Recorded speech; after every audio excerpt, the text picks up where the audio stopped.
Hey, Craft Beer Storm Nation, welcome back. It's Monday, and we have a great interview for you. But first, a word from our sponsor. Your passion is brewing and packaging the best beers possible. Here at ID Technology, our passion is providing the best date coding solutions to help your products look great, meet regulatory needs, and ensure your customers are happy. With thermal inkjet, continuous inkjet, and laser coaters, we can handle every bottle, can, or carton for the smallest startup to national powerhouse brewers. Head over to idtechnology.com/beer to learn more about our coating systems and other solutions for small breweries. Be sure your products look great.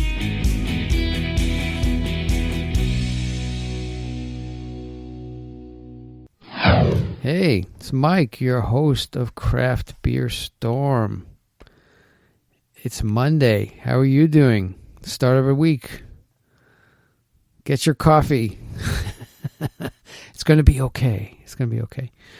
Hey, anyway, when I was at the hop yard, I bumped into Jason Knight and Shane Sorensen. They're co-founders of Long Blue Cat Brewing Company in Londonderry, New Hampshire. And why do you say Long Blue Cat Brewing Company? Well, they get into it and where the Long Blue Cat comes from. But I thought it was a pretty cool name. And their beer is very good, too. So I saw them there and I said, hey, let's do a podcast on your stuff. And they're like, yeah, let's do it. So here we go. And I bumped into Shane and Jason, a Long Blue Cat in Londonderry, New Hampshire. How are you guys doing? Doing well. Thank you very much. How you doing, Mike? Not too bad, not too bad. I think it's a beautiful day, a beautiful hop farm. They have beer here, too, which is positive, right? Absolutely. It's a great. There's beer here. Beer is good. But I just want to talk to you guys. Like, when did you get started? How are things going? We're doing pretty well here. We're just getting some traction. We've been open about a year and a half now. Been brewing since 2014, and we're up to some pretty good things that people seem to enjoy quite a bit so far. And so, what kind of beers are you making now? Really good ones. Like me. Yes. Oh. Like we all do, right? We all try. No, we've been making a bunch of staple beers. We have about probably 10 or so beers that we try to keep on tap most all the time. We have our honey ale that we have, which is local honey from Hampstead. We have our Latchkey, which is really our flagship, probably the most popular beer. It's a New England style IPA, really citra, tons of citra in it, really hop forward. We have a really good double IPA, Radio Face. We have a maple brown ale that we use local maple syrup from Sunapee.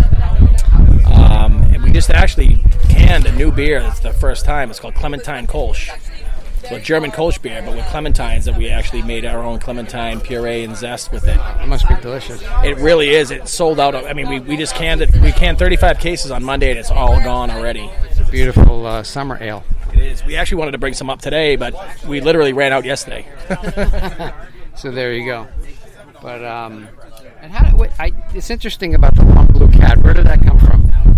Well, it's actually the name is from a drawing that my daughter used to do when we were home brewers.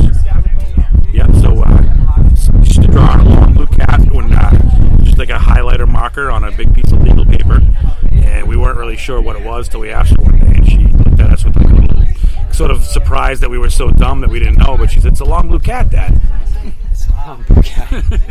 Kids have great like 4 ideas. or 5 at the time too, so it wasn't like it was a 4 or 5 year old stick figure cat, and always blue, and just decided to keep that as the name.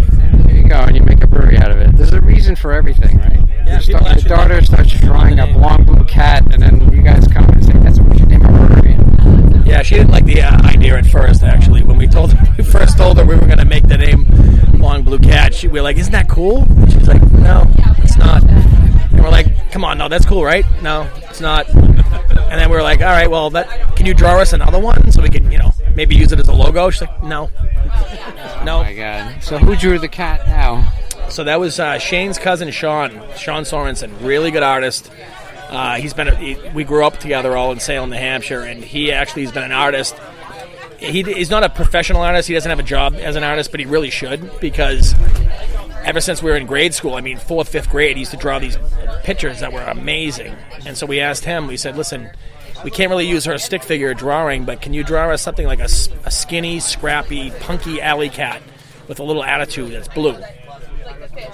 And the first one he sent over to us was that cat and then our logo, and it was awesome. It was perfect. It was exactly what we had imagined, at least I had imagined.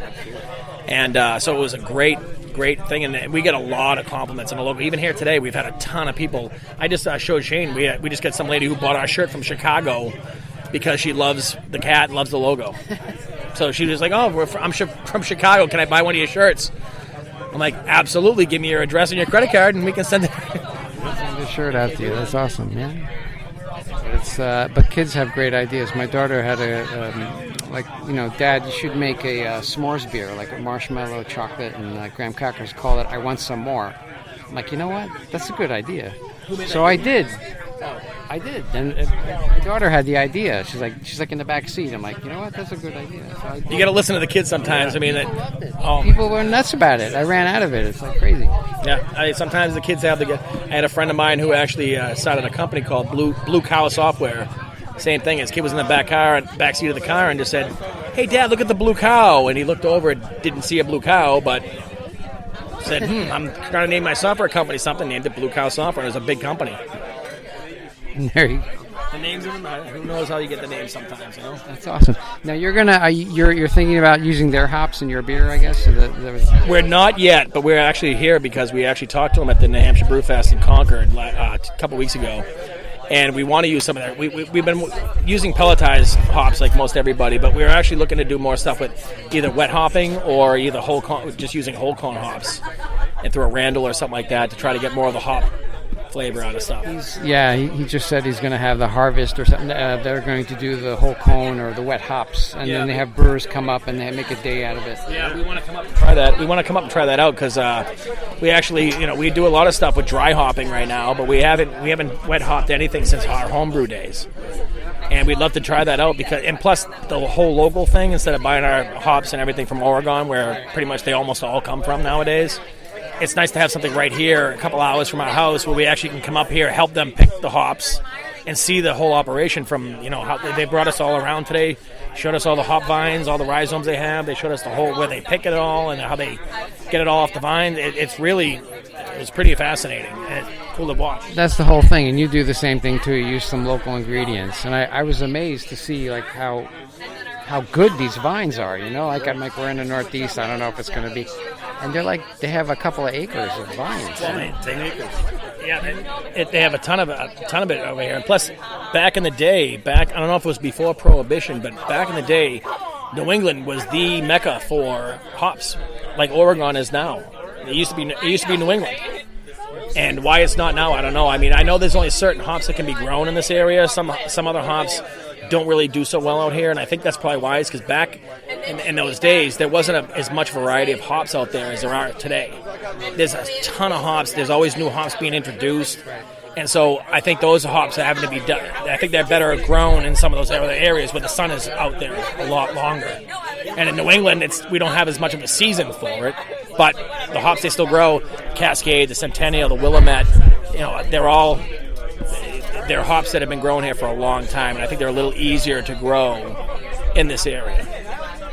Yeah, it's very interesting. You showed me the process and where they become like fur balls, and then they grow into hop cones. Yep. And he showed us the baler in the back, or I'm not sure what the proper term Bessie, of it. Was Old Bessie. Old Bessie, you called it. Old Bessie, whatever. It's from Germany. They built that building around that. They had to cut the thing in half. They got it. They went to Germany and bought it. They had to cut it in half and ship it in 3 separate containers, because they had one half in one half in another, and then the other container was like junk or whatever. Mortar and everything. And they had to weld it back together, and just like all kinds of gears and chains on it, but it does a fantastic job, I guess. From what he said, I haven't seen the process, but they're doing something, I think in the end of August, where they do their cultivation and everything like that. And we're probably going to come back and watch that and see how that goes at that point. But it's a beautiful day here in Maine, and I congratulate you guys. You're doing well. How old are you guys now? How old? I don't want to tell you. Since 1970. Not you. Oh, all right. The company? Oh, Company's been around. We've been around. It's a little over a year and a half now. December of 2017. Yeah. That's excellent. Okay. A little bit. Great. Well, it's a great name. I like Long Blue Cat. When I first heard it, I'm like, that's a cool name. No, Then you had the cat, and I'm like, this is cool. And I've had your beer. It's very good. I met you at one of the tasting, I think at Greg and James, right? Yeah. Yeah. I remember seeing you there. Yep. Let's go. We actually have our seafood festival coming up, August 24th. Where is it? Your place? Yep, at our place. We're going to have lobster steamers, fish and chips, shrimp cocktail, clam chowder, corn on the cob, coleslaw, you name it, all from scratch. All the, besides obviously we can't do lobster steamers from scratch, except for we buy them from the co-op down in Hampton. But it's gonna be all that seafood. We're gonna be doing that on the 24th, Saturday. Cool. So let everybody know. It'll be out. Yeah. We'll have this podcast out before then, so you can take it and you can post it on your social media, whatever. All right, guys. Well, it was a pleasure seeing you. Yeah, great talking to you, Mike. Thank you so much. Yeah, thanks a lot. We appreciate it. All right, man. Take care.